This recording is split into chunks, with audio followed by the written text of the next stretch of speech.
White Castle sub! These patties were bigger than I remembered, so they wouldn't fit. I thought they were going to be much smaller. I forgot. And I thought I could fit a whole bunch on a bun and stack them up. This actually worked out better. Except I forgot that the patties are stuck to the bottom bun. I just scraped them off the bottom bun. It was not worth it. It's not worth it.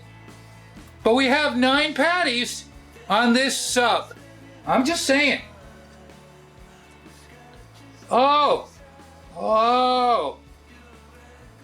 Melty and toasty, let's take a bite.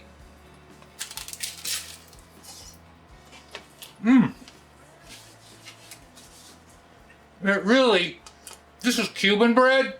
Very delicate. Very crunchy.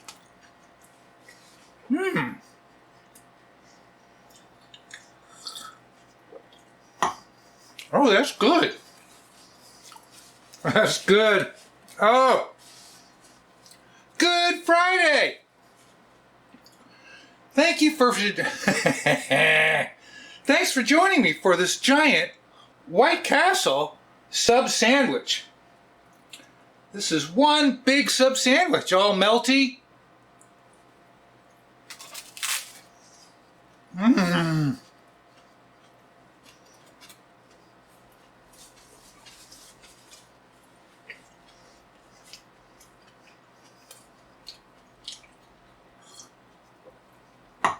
Might be the best White Castle I've ever had. Wow. 3 layers of White Castle. You hear the crunch? I baked it at 450 for 10 minutes, turned off the oven, left it for another 5. Why that long? I came across a vintage recipe. I think it was called Rich Boy. You know, they've got poor boy sandwiches. And they had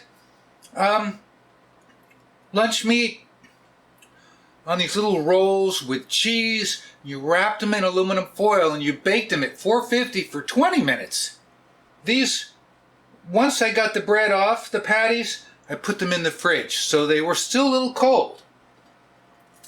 They do not taste overdone.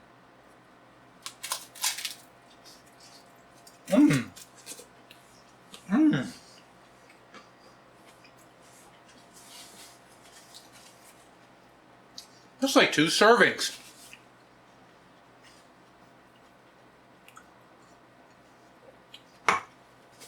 What are we going to call this? Triple 9.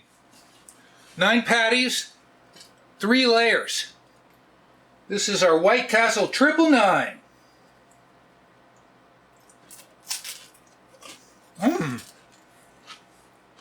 Crunchy. Alrighty. Hey!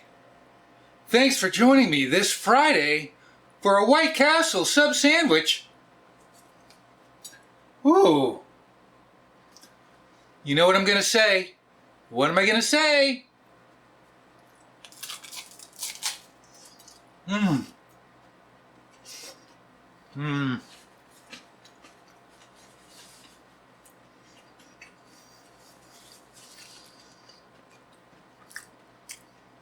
It was a lot of work, but boy, it paid off.